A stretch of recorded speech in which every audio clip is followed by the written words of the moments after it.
ॐ अज्ञानतिमिरान्धस्य ज्ञानाञ्जनशलाकया चक्षुरुन्मिलितं येन तस्मै श्रीगुरवे नमः। वन्देऽहं श्रीगुरो श्रीयुत्पदकमलं श्रीगुरून् वैष्णवांश्च श्रीरूपं साग्रजातं सहगण रघुनाथान्वितं तं सजीवं साद्वैतं सावधूतं परिजनसहितं कृष्ण चैतन्यदेवं श्रीराधा कृष्णपादान् सहगण ललिता श्रीविशाखान्वितांश्च तमादिदेवं करुणानिधानं तमालवर्णं सुहितावतारम् अपार संसार समुद्र सेतुं भजामहे भागवत स्वरूपम्। हे देव हे दैत हे भुवनैक बंधो हे कृष्ण हे चपल हे करुणैक सिंधु हे नाथ हे रमण हे नयनाभिराम हा हा कदानुभवितासि पदं दृशोर्मे। श्री कृष्ण चैतन्य प्रभो नित्यानंद श्री अद्वैत गदाधर शिवसदि गौरभक्त वृंद। हरे कृष्ण कृष्ण कृष्ण हरे हरे हरे राम राम राम हरे हरे। हरे कृष्णा। सर्वप्रथम मैं अपने गुरुपाद पद ओम विष्णुपाद अष्टोत्तर शत श्री श्रीमद् भक्ति वेदांत माधव गोसाई महाराज के चरण कमलों में अनंत कोटि दंडवत प्रणाम ज्ञापन करता हूं।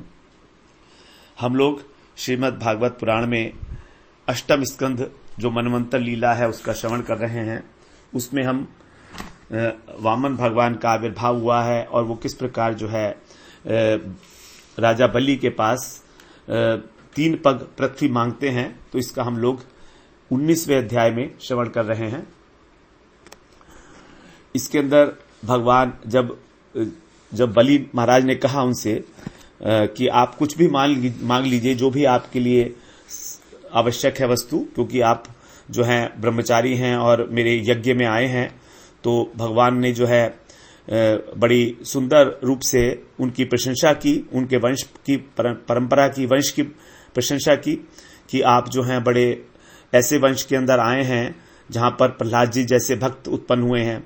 और उसके भी जो पिता थे हिरण्यकशिपु और हिरण्याक्ष भी बहुत वीर थे। हिरण्यकशिपु भी जो है वो वीर थे। इस प्रकार से भगवान ने सबकी वहां पर प्रशंसा की और ये भी कहा कि आपके यहाँ तो जो भी ब्राह्मण आता है वो कभी खाली नहीं जाता, अपनी प्रतिज्ञा से अपनी वचन से कभी भी मुकरते नहीं हैं आप लोग। इस प्रकार से अनेक प्रकार से जो है उन्होंने प्रशंसा की। फिर बलि महाराज कहते हैं कि ठीक है तुम्हारी बात तो, लेकिन तुमने जो बातें की हैं कि केवल 3 पग पृथ्वी मांगी है मुझसे, तो तुम्हारी बुद्धि अभी बच्चों की सी है, क्योंकि मैं तो तीनों लोगों का अधिपति हूं, तुमको एक द्वीप तक दे सकता हूं, लेकिन तुमने केवल 3 पग भूमि मांगी मुझसे, तो क्या तुमको हम बुद्धिमान कह सकते हैं? तब फिर भगवान कहते हैं 21वें श्लोक से हम लोग आज आरंभ करेंगे। भगवान क्या उसका जवाब देते हैं। श्री भगवान उवाच यावन्तो विषया प्रेष्ठास् त्रिलोक्याम अजितेन्द्रियम न शक्नुवन्ति ते सर्वे प्रतिपूरयितुं नृप। भगवान कहते हैं कि हे राजन, त्रिलोक्याम यावन्तः, इन तीनों लोकों में जितने भी प्रेष्ठा विषय, जितने भी प्रिय विषय हैं, यदि ते मने वे सारे विषय, सर्वे मने सभी, अजित इंद्रिय, जो अजितेंद्रिय पुरुष है अर्थात जिसकी इंद्रियां वश में नहीं है, उसको प्रति पूरयितुम शक्नुवन्ति न, अर्थात उसकी इच्छा को पूरा करने में वो असमर्थ हैं। सारे विषय भी यदि उसको दे दिए जाएंगे, जिसकी इंद्रियां वश में नहीं है, उसकी इंद्रियों को तृप्त करने के लिए जो कुछ भी है वो सब अपूर्ण रह जाएगा, वो कभी भी पूरी नहीं हो सकती उसकी इच्छाएं। इस प्रकार वो बोलते हैं, मतलब ये जो हमारा जगत है इसमें हमारी जो इंद्रियां हैं ये अनेक प्रकार की वस्तुओं को प्राप्त करने के लिए लालायित रहती हैं। इसीलिए ऋषभ देव ने कहा है कि इंद्रियों के विषय में, नूनम प्रमत्तः कुरुते विकर्म यदि इंद्रिय प्रीतय आपृणोति न साधु मन्ये यत आत्मनोयम असन्नपि क्लेशद आसदेह। अर्थात जो व्यक्ति अपनी इंद्रिय तृप्ति को ही लक्ष्य मान लेता है अपने जीवन का, वो इस निश्चित रूप से एक पागल की तरीके से है और पाप में लिप्त रहता है, क्योंकि वो ये नहीं जानता कि उसको उसके दुष्कर्मों के फलस्वरूप ये फल शरीर प्राप्त हुआ है। ये जो शरीर हमें प्राप्त हुआ है, ये हमने पाप और पुण्य किए, उसी का तो फल है ये शरीर। तो ये शरीर जो है हमने इसीलिए ग्रहण किया है कि हमने पुराने जन्म में बहुत पाप और पुण्य किए हैं, इसलिए बुद्धिमान व्यक्ति को कभी भी अपनी इंद्रिय तृप्ति के विषय में लिप्त ना होकर और भगवान का भजन करना चाहिए, जिससे कि उसको भगवान की सेवा में वो नियुक्त हो सके। तो ऋषभ देव के अनुसार जो है, हम सभी जितने भी लोग हैं इस जगत के अंदर, वो आत्म प्रीति के अंदर अपनी इंद्रियों को तोषण करने में ही लगे हुए हैं। न साधु मन्निए, मैं उनको साधु नहीं मानता, क्योंकि जो शरीर है ये तो क्लेश का ही एक वो है, भंडार है, दुख का ही एक भंडार है। इस प्रकार से अब आगे भगवान कह रहे हैं 22वें श्लोक में, त्रिभिक्रमैर संतुष्टो द्वीपे नापि न पूर्यते नववर्ष समेतेन सप्तद्वीप वरेच्छया। भगवान कह रहे हैं कि त्रिभिक्रमई, जो 3 पग भूमि, इससे ही जो असंतुष्ट है वो 7 द्वीप का वरदान पाने पर भी इच्छा, माने उसकी इच्छा जो है 9 वर्ष सहित यदि एक द्वीप भी मिल जाए तो भी वो संतुष्ट नहीं हो सकता। पूर्यते 9, अगर वो 3 पग भूमि से संतोष कर ले तो ठीक है, तो जो 3 पग भूमि से भी संतोष नहीं करता, उसे चाहे तुम 9 वर्षों से युक्त एक द्वीप दे दो, क्योंकि एक वर्ष के अंदर 9 द्वीप होते हैं, हम लोग ये श्रवण कराए हैं 5वें स्कंध में, तो उससे भी वो संतुष्ट नहीं हो सकता, क्योंकि उसके मन में तो क्या इच्छा होगी कि मैं सातों द्वीपों को पाऊंगा। 7 द्वीप होते हैं ना, तो मैं सातों, एक दोगे तो 2 की इच्छा होगी, फिर 2 दोगे तो 3 की इच्छा होगी। इस प्रकार से उसकी इच्छा कभी भरेगी ही नहीं, क्योंकि यदि तुमने मुझे एक द्वीप दे दिया तो मैं अन्य द्वीप पाने की आशा करता रहूंगा। 23वें श्लोक में कहते हैं, सप्तद्वीपाधिपतयो नृपावैण्य गयादयः अर्थैकामैर्गतानान्तं तृष्णाया इति नः श्रुतम्। इति नः श्रुतम, ऐसा हमने सुना है। श्रुतम माने सुना है कि 7 द्वीप का जो अधिपति हैं, 7 द्वीप के अधिपति कौन थे? राजा वेन इत्यादि और गद। तो राजा वेन और राजा राजा वैन्य मतलब पृथु महाराज। तो पृथु महाराज और गद जो थे, ये शक्तिशाली राजा थे। इन्होंने 7 द्वीपों के ऊपर जो है अपना स्वामित्व प्राप्त कर लिया था। तो ऐसे राजा भी धन और अर्थ काम, इनकी तृष्णा का अंत नहीं पा सके, अर्थात उनको भी किसी प्रकार संतोष नहीं मिला। तो इतने बड़े बड़े जो राजा थे, जब उनको भी संतोष नहीं मिला, तो फिर मेरे को जो है 3 पग भूमि में ये संतोष है, तो मेरे लिए वही ठीक है। यदृच्छयोपन्नेन संतुष्टो वर्तते सुखम ना संतुष्टस्त्रिभिर्लोकै रजितात्मोपसादितै।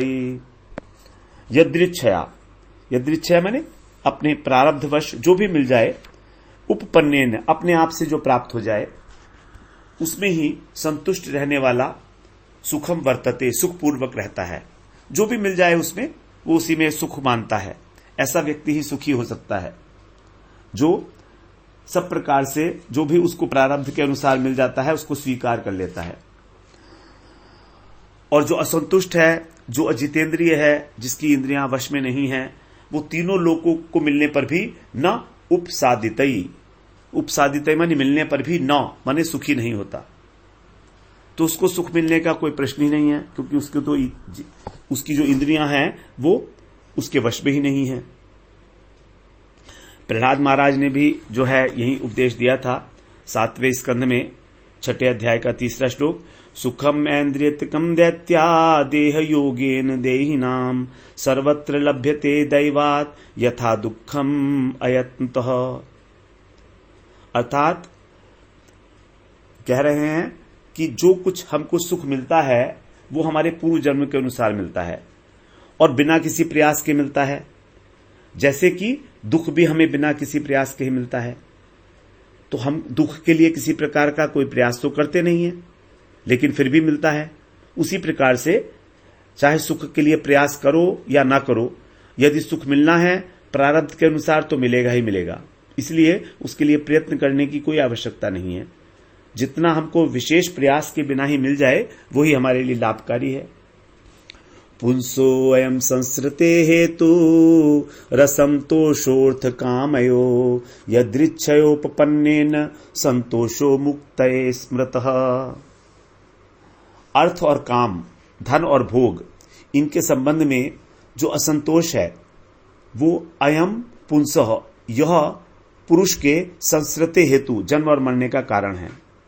हमारे जन्म और मरण, हमारा जो बार बार जन्म लेना है और मरना है, इसका कारण है अर्थ और काम।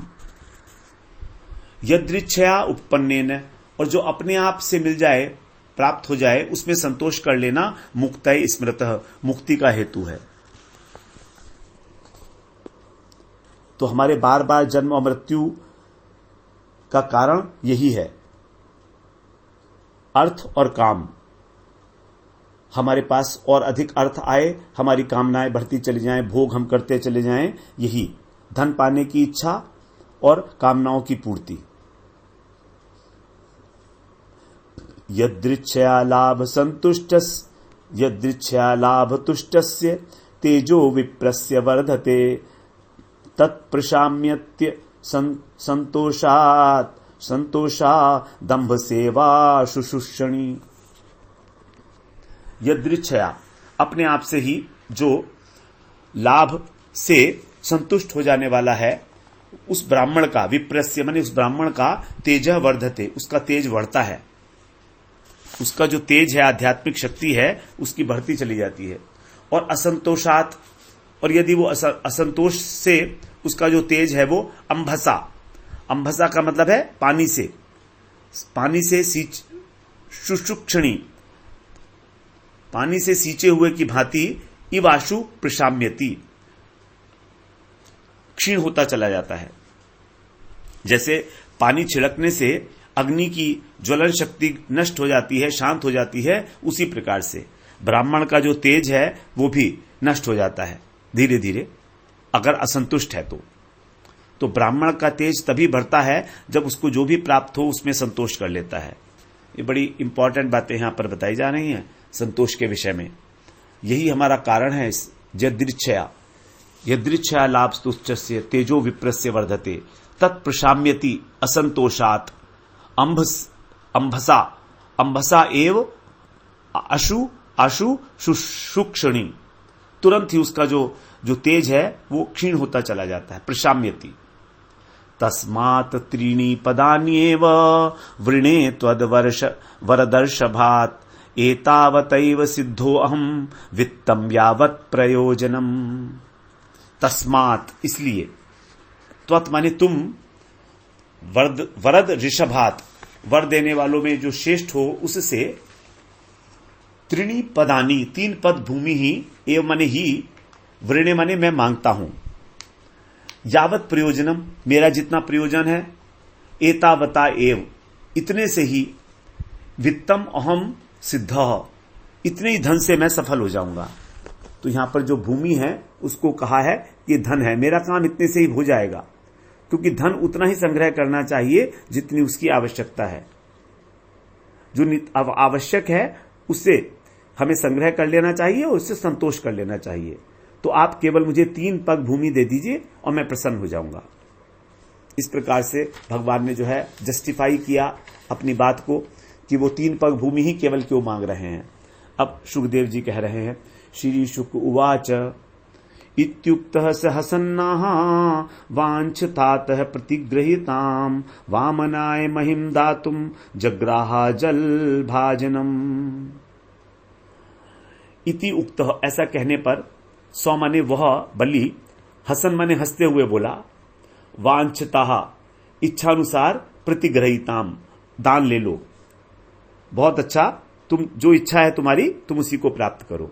वामनाय महिम दातुम, फिर भगवान वामन को वो महिमा ने पृथ्वी, दातुम माने दान करने के लिए, संकल्प करने के लिए उसने जल भाजनम जग्राहा, जल पात्र को उठाया। अब वो तैयार हो गया है भगवान को देने के लिए। तो यहां पर जो है धर्मशास्त्र की मर्यादा है कि जब भी कोई दान दिया जाता है तो संकल्प पूर्वक दिया जाता है, तभी वो फलप्रद होता है। संकल्प में बड़ा बल होता है, संकल्प के अंदर। तो इस प्रकार से संकल्प करने के लिए बलि जो है, बलि महाराज तैयार हो गए हैं। अब कहते हैं आगे, विष्णवेक्ष्मां प्रदास्यन्त सत्यंतम उष्णा असुरेश्वरम जानन चिकीर्षितम विष्णु शिष्यम प्राह विदाम्बरः। जो विदाम्बरः ज्ञानियों में जो श्रेष्ठ हैं, ऐसे उष्णा कहते हैं शुक्राचार्य जी को, जो इनके गुरु थे। तो शुक्राचार्य जी ने विष्णु चिकीर्षितम, विष्णु भगवान जो करना चाहते थे उसको जानन माने जानकर, तो विष्णु भगवान के प्रयोजन को जान गए वो जो शुक्राचार्य है। और जब वो विष्णवे माने विष्णु भगवान को पृथ्वी देना चाह रहे थे, प्रदास्यंतम माने देते हुए, असुरेश्वरम जो असुरों के स्वामी बलि हैं और उनके शिष्य हैं, उनसे प्राहा ये कहा। अब बीच में जो है शुक्राचार्य जी जो है बोले, तो कह रहे हैं, शुक्र उवाच एष वैरोचने साक्षात भगवान विष्णुरव्यय कश्यपाद अदितेर्जातो देवानाम कार्य साधकः। अब यहां पर शुक्राचार्य जी ने भगवान का रहस्य खोल दिया कि हे वैरोचने, हे विरोचन नंदन बलि, ये जो सामने तुम्हारे खड़े हैं ये कौन है? देवानाम कार्य साधकः, देवताओं का कार्य सिद्ध करने के लिए कश्यप ऋषि से और अदिति जातः, अदिति के पुत्र, ये साक्षात अव्यय जो अविनाशी भगवान है, ये वही विष्णु हैं। ये तुम्हारे सामने जो खड़े हैं ये भगवान विष्णु ही हैं। प्रतिश्रुतम तवै तस्मै यदनर्थमजानता न साधु मन्ये दैत्यानाम महानुपगतो नयः। यहां कह रहे हैं कि यद अनर्थम जो आने वाले अनर्थ को अजानता माने न जानने के कारण, त्वया माने तुमने, ए तस्मै माने इनको, प्रतिश्रुतम वचन दे दिया, तुम आगे की बात तो जानते नहीं थे तो तुमने इनको वचन दे दिया कि मैं 3 पग भूमि दे दूंगा, तो उसको मैं साधु न मन्निए, मैं ठीक नहीं मानता हूं कि तुमने बिना जाने ही वचन दे दिया इनको। दैत्यानाम, दैत्यों के साथ ये जो महान अन्याय उपगत है माने उपस्थित हो गया है, तो तुमने ये ठीक नहीं किया, इससे असुरों की बहुत भारी क्षति होने वाली है। एष ते स्थानमैश्वर्यम श्रियम तेजो यशः श्रुतम दास्यत्याच्छिद्य शक्राय मायामाणवको हरिः। एष माणवकः, ये माया से मनुष्य बने हुए भगवान हैं, ये माया से मनुष्य बने हैं विष्णु। और अब ते स्थानम, तुम्हारा स्थान, तुम्हारा ऐश्वर्य, तुम्हारी श्री, तुम्हारा तेज और तुम्हारा यश, आच्छिद्य माने तुमसे छीनकर, शक्राय दास्यति, इंद्र को दे देंगे, तुम्हारा सर्वस्व जो है छीन लेंगे ये।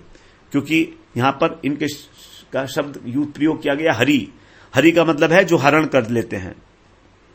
तो यदि कोई हमारा संबंध भगवान से जोड़ता है तो भगवान उसके सारे क्लेश को हरण कर लेते हैं। शुरू में तो ऐसा लगता है कि भगवान उसकी सारी संपत्ति, विद्या इत्यादि हरण कर रहे हैं, लेकिन भगवान ने कहा है यस्याहम अनुग्रहामि हरिष्ये तद्धनम शनै, युधिष्ठिर महाराज से, कि मैं अपने भक्त पर जो सबसे पहला अनुग्रह करता हूं वो यही है कि मैं उसका भौतिक ऐश्वर्य और धन उसका हरण कर लेता हूं। ये भक्त के प्रति भगवान का विशेष अनुग्रह है। तो इस प्रकार से भगवान जो है सबका जो है हरण कर लेते हैं, धन का भी। तो ये विशेष कृपा होने वाली है बलि महाराज के ऊपर, इसीलिए यहां पर हरि शब्द का प्रयोग किया गया। 33वें श्लोक में कहते हैं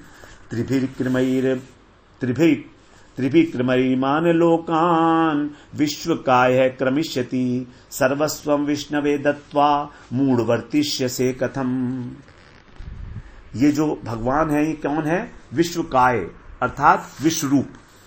ये विश्वरूप धारण कर लेंगे और ईमान लोकान, इन सब लोगों को ये क्या करेंगे? त्रिभिर क्रमई, अपने 3 पद में क्रमिष्यति माप लेंगे। तो कह रहे हैं ये हे बलि अर्थात हे मूढ़, तू मूर्ख है। सर्वस्वम विष्णवे दत्वा, जब तू अपना सर्वस्व विष्णु को दे देगा तो वर्तिष्य से कथम, अपना जीवन निर्वाह कैसे करेगा? तेरे पास तो कुछ भी नहीं रहेगा खाने पीने के लिए, तो क्या करेगा फिर? सब कुछ जब इन्हें दे देगा तो यही है शुक्र नीति। शुक्र नीति यही है कि पहले तुम अपना देख लो कि तुम्हारा जीवन जो है ठीक प्रकार से चलता रहे, और उसके बाद जो है सोचो कि क्या देना है। जबकि जो भगवान के भक्त होते हैं वो ऐसा नहीं सोचते हैं। तो शुक्राचार्य की जो रुचि है वो अपने लाभ में है, तो पहले अपना फायदा सोचने वाली बात है ये। तो शुक्राचार्य समझ गए भगवान की चाल है और ये ब्रह्मचारी के रूप में प्रकट हुए हैं। इसलिए तो शुक्राचार्य एक इस प्रकार के पुरोहित हैं जो अपने शिष्यों से जो है दक्षिणा लेना चाहते हैं।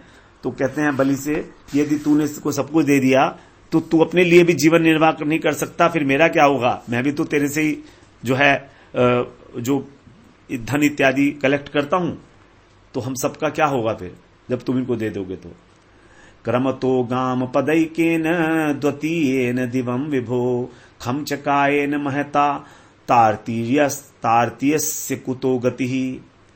एकेन पदः, एक पद से ये, गाम ने पृथ्वी को, और द्वितीयेन दिवम, और दूसरे पद से स्वर्ग को। इन नापते समय इनका जो विशाल शरीर होगा महता कायेन, इससे आकाश भी नप जाएगा। तो जब ये एक पग पृथ्वी पर रखेंगे, पृथ्वी को पूरा नाप लिया, उसके बाद आकाश तक जब पैर उठाएंगे तो सारा का सारा जो अंतरिक्ष है, भूभुवस्व है, वो सब तब फिर तीसरे पद के लिए जगह कहां मिलेगी? तीसरा पग कहां रखेंगे ये? तो शुक्राचार्य जी को सब कुछ मालूम है कि भगवान क्या करने वाले हैं। तुमने 3 पग का वचन दिया है, 2 पग में ही तुम्हारा सर्वस्व समाप्त हो जाएगा। शुक्राचार्य भक्त नहीं है, इसलिए वो ये नहीं जान पा रहे हैं कि भगवान भक्त की अपने किस प्रकार से रक्षा करते हैं।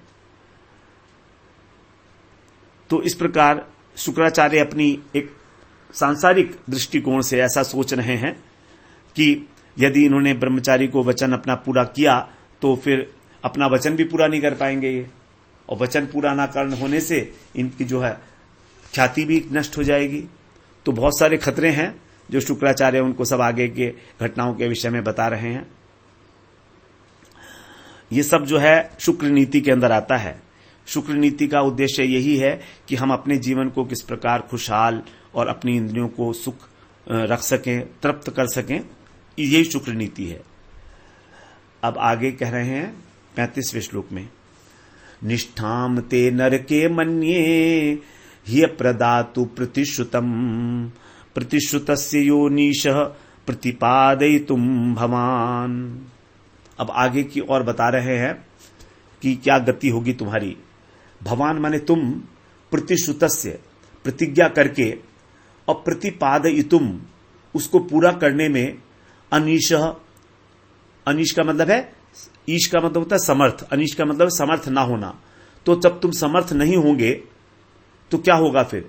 उससे, यह माने उससे, ते माने तुम्हारी, प्रतिश्रुतम प्रतिज्ञा करके, और अप्रदातु अपनी सामर्थ्य के अनुसार न देने के कारण, निष्ठाम नरके मन्ये, तुम्हारा जो स्थान है वो नरक में होगा, तुम नरक चले जाओगे। तो इस असमर्थकता के कारण अपना वचन तुम पूरा कर नहीं पाओगे तो तुमको नरक में निवास करना पड़ेगा बहुत समय तक, तुम्हारा वहीं स्थान हो जाएगा नरक में। तुम ये सारी बातें सोच लो पहले ही। अभी तुमने जो है संकल्प किया नहीं है, लेकिन मैं तुमको पहले ही ये चेता रहा हूं। तो गुरु जो होता है वो शिष्य को ये बता ही देता है कि उसका कहां पर हार्म है, कहां पर उसको जो है रुकना चाहिए। अब ये जो गुरु हैं ये कोई परमार्थिक गुरु तो है नहीं शुक्राचार्य उनके, है ना। ये तो एक स्मार्ट ब्राह्मण की तरीके से ही जो है बिहेव कर रहे हैं, व्यवहार कर रहे हैं, कर्मकांडी ब्राह्मण की तरीके से। न तद्दानम प्रशंसन्ति येन वृत्तिर्विपद्यते दानम यज्ञस्तपः कर्म लोके वृत्तिमतो यतः। अब यहां पर जो बड़ी सिद्धांतिक बात बताना चाह रहे हैं सांसारिक दृष्टिकोण से। तद्दानम प्रशंसन्ति न, उस दान की कभी भी प्रशंसा नहीं की जाती। कौन से दान की? येन माने जिससे, वृत्ति ही विपद्यते, अपनी आजीविका ही खतरे में पड़ जाए, विपत्ति में आ जाए। विपद्यते, अपनी जो जीविका है, जीवन निर्वाह करने की वृत्ति, वृत्ति शब्द जो है वो जीवन निर्वाह के लिए प्रयोग किया जाता है। तो अपनी आजीविका खतरे में पड़ जाए, नष्ट हो जाए, तो उस दान का क्या फायदा? उसकी कोई प्रशंसा नहीं करेगा। लोग कहेंगे देखो तो बलि कितना मूर्ख है।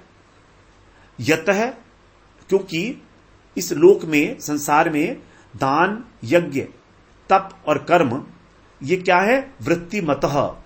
ये इसलिए किए जाते हैं कि हमारी आजीविका चल सके। जो मनुष्य के 4 पुरुषार्थ बताए गए हैं उसमें यही तो बताया गया है, धर्म, अर्थ, काम और मोक्ष। तो धर्म किस लिए किया जाता है? धर्म का मतलब दान, यज्ञ, तप इत्यादि किस लिए किए जाते हैं? इसलिए किए जाते हैं कि अर्थ का उपार्जन होगा। धर्म, अर्थ, काम, मोक्ष, तो ये तो किए ही इसलिए जाते हैं कि इससे अर्थ का उपार्जन हो और हम अपनी इच्छाओं को पूरा कर सके। तो इस प्रकार से ये जो है इसकी सराहना नहीं की जाएगी कभी भी, जो तुम काम करने वाले हो।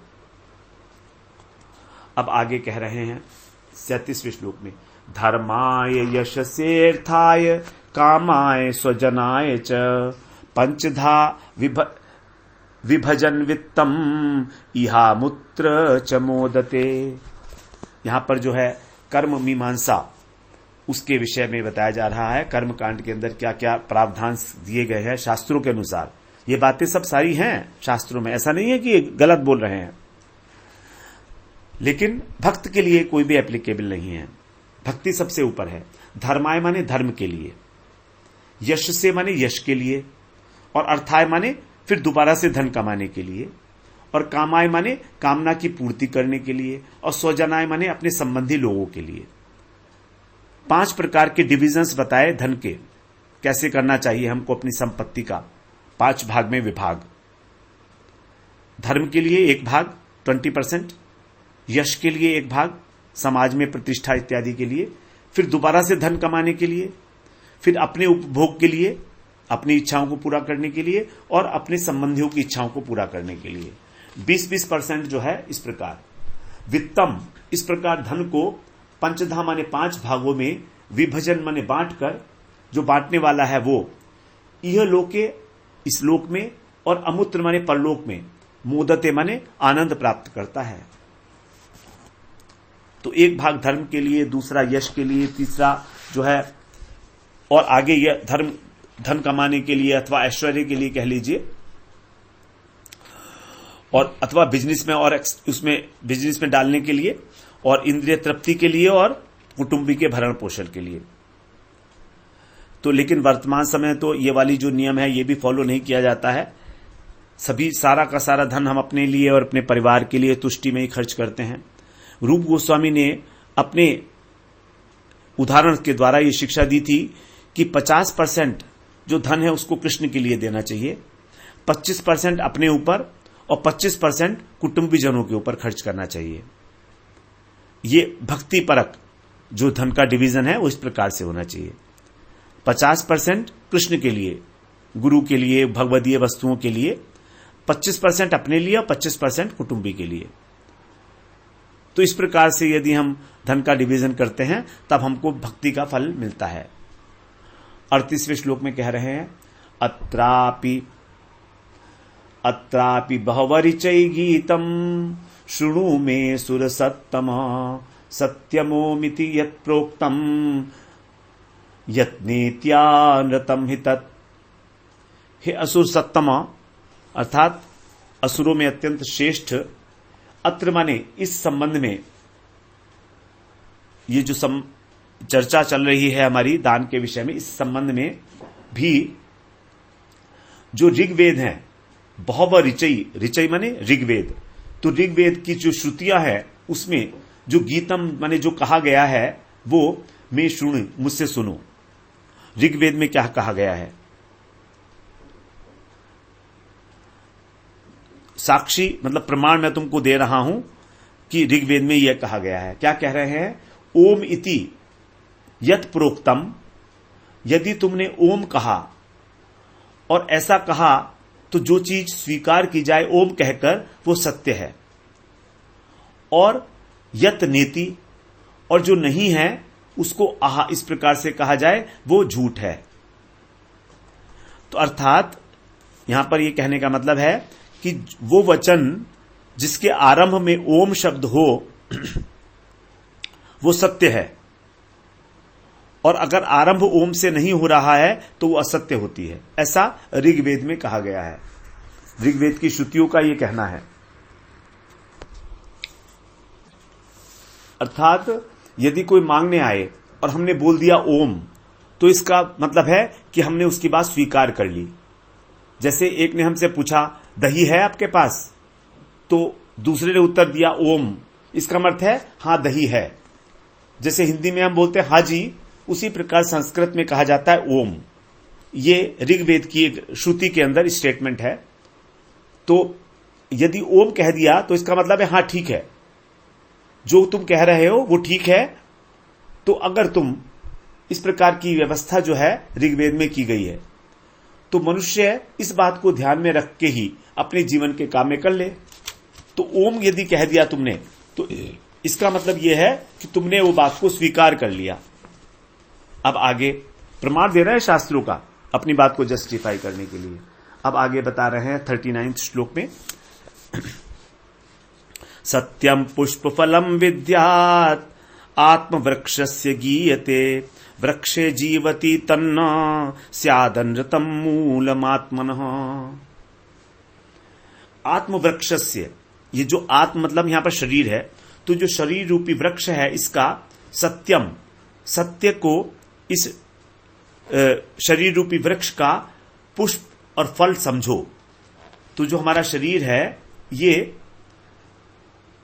इसका जो फल है वो क्या है? पुष्प और फल सत्य। ऐसा श्रुति में कहा गया है, गीयते माने कहा गया है। अब वृक्षे अजीवति, यदि वृक्ष ही जीवित नहीं रहेगा तो फिर तत् माने वो सत्य भी न स्यात् नहीं रहेगा। अर्थात आत्मनः मूलम अनृतम, शरीर की जो जड़ है वही सत्य है।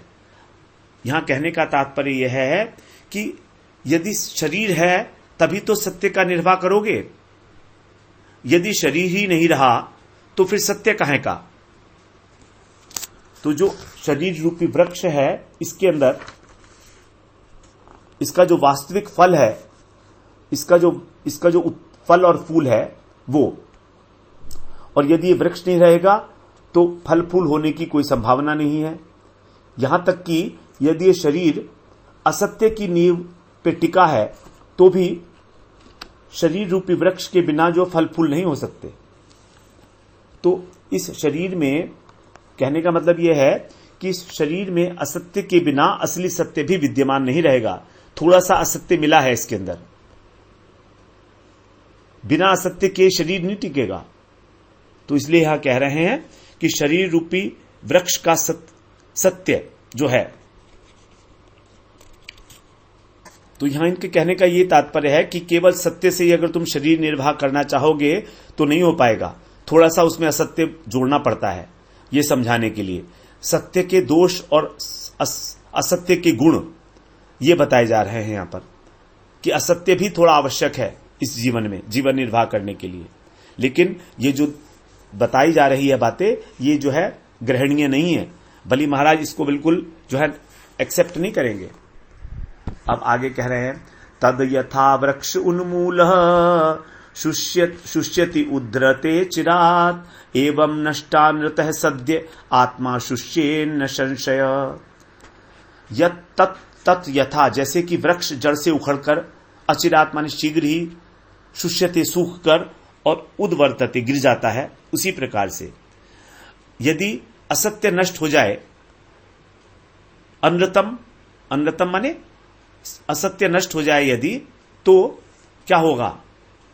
संशय, इसमें संशय नहीं कि शरीर भी सूख जाएगा, ये शरीर भी धारण नहीं कर सकते हम। तो जड़ से उखाड़ने पर जैसे वृक्ष गिर जाता है, सूखने लगता है, इसी प्रकार यदि हम शरीर की परवाह नहीं करेंगे, क्योंकि शरीर को हम असत्य मानते हैं, तो अगर हम इस असत्य का उन्मूलन कर दें, इसको उखाड़ के फेंक दें, तो हमारा शरीर भी जो है सूख जाएगा। क्योंकि इस शरीर को भी, तो इसलिए यदि शरीर कृष्ण की सेवा में लगा है तब तो ठीक बात है। तो इसलिए शरीर की कभी उपेक्षा नहीं करनी चाहिए, क्योंकि ये शरीर भी जो है कृष्ण की सेवा में लगने योग्य ही है, और तभी इसमें से फल निकलेगा। क्योंकि जो भी कार्य भगवान के लिए किए जाते हैं वो कभी नाशवान नहीं होते। इस प्रकार से यहां पर कह रहे हैं, शरीर के लिए ही कह रहे हैं कि शरीर का भी थोड़ा ध्यान रखना चाहिए। आपको सत्य के पीछे इतना पागल नहीं होना चाहिए जितने तुम हो रहे हो। 41वें श्लोक में कह रहे हैं, परागरिक्तम पूर्णम वा अक्षरम यत् तदोमिति यत् किंचिदोमिति ब्रूयात् तेन ऋच्येत वै पुमान् भिक्षवे सर्वमो कुर्वन् नालम कामेन चात्मने। बड़ी गूढ़ बातें हैं जहां यहां पर सिखाई जा रही हैं उनको। यहां पर कह रहे हैं, जो ओम ये अक्षर है, यत् ओम अक्षरम, ये धन को दूर ले जाने वाला है।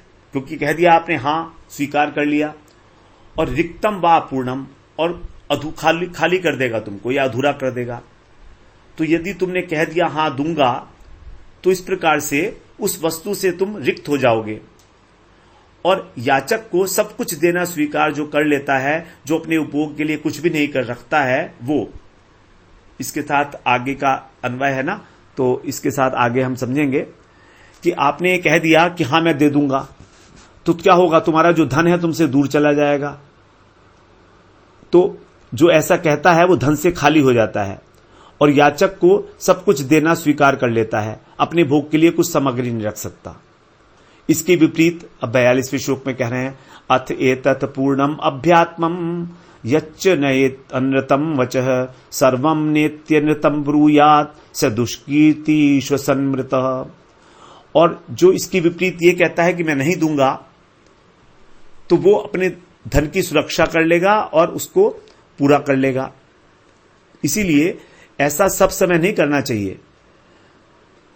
तो जो सभी वस्तुओं के नहीं करता है, उसके लिए अपकीर्ति हो जाती है, और वो तो फिर जीवित रहते हुए भी मृतक के समान है। यद्यपि कभी कभी ऐसा कह देना चाहिए कि मैं आपको नहीं दूंगा अपने जीवन की रक्षा के लिए, लेकिन हमेशा नहीं कहना चाहिए। अगर वो ऐसा कहेगा तो वो अपयश का भागी होगा और श्वास लेते भी मरे के समान होगा। तो इस प्रकार से उसको ये शुक्र नीति पढ़ा रहे हैं। आगे कह रहे हैं किस किस समय पर हम झूठ बोल सकते हैं। स्त्रीषु नर्म विवाहे च वृत्त्यर्थे प्राण संकटे गौ ब्राह्मणार्थे हिंसायाम नानृतम स्यात् जुगुप्सितम। 6 अवस्थाओं में झूठ बोलना जायज है शास्त्रों के अनुसार। स्त्रियों के साथ उनको अपने अनुकूल बनाने के लिए, नंबर 1। नंबर 2 परिहास में। नंबर 3 विवाह इत्यादि में। जैसे विवाह में बोल दिया जाता है कि मेरी लड़की को बहुत अच्छा खाना बनाना आता है, जबकि कुछ आता जाता भी नहीं है उसको, तो भी बोल देते हैं। वृत्ति माने आजीविका की रक्षा के लिए, और प्राणों पर जब संकट आ जाए उसके लिए, और गौ ब्राह्मण अर्थे गाय और ब्राह्मण के हित के लिए, और हिंसायाम किसी की हिंसा होती हो तो। अनृतम माने झूठ बोलना, जुगुप्सितम न स्यात् निंदनीय नहीं माना गया है शास्त्रों के अनुसार। तो ये 6 स्थानों के ऊपर झूठ बोला जा सकता है शास्त्रों में। नंबर 1 स्त्री को अपने वश में करने के लिए। नंबर 2 हास परिहास में, विवाह उत्सव में, जीविका कमाने में, प्राणों का संकट उत्पन्न होने में, अथवा गाय और ब्राह्मण इनको बचाने के लिए, अथवा किसी शत्रु के हाथ से किसी व्यक्ति की रक्षा करने के लिए यदि असत्य भाषण बोला जाए तो उसको निंदनीय नहीं कहा जाएगा। तो इसलिए उनका ये विचार है कि तुम सीधे से नहीं कह दो, तो नहीं कह दो, ये ठीक है कि मेरे पास नहीं है तुम्हारे को कुछ देने के लिए, इस प्रकार से वो कह रहा है। तो फिर क्या होगा, तुमको अपने धन को संग्रह करने के लिए एक सुविधा मिल जाएगी। तो इस प्रकार से शुक्र नीति का जो है उपदेश दिया शुक्राचार्य जी ने बलि को। अब हम अगले बार देखेंगे 20वें अध्याय में कि बलि महाराज के ऊपर की क्या प्रतिक्रिया होती है।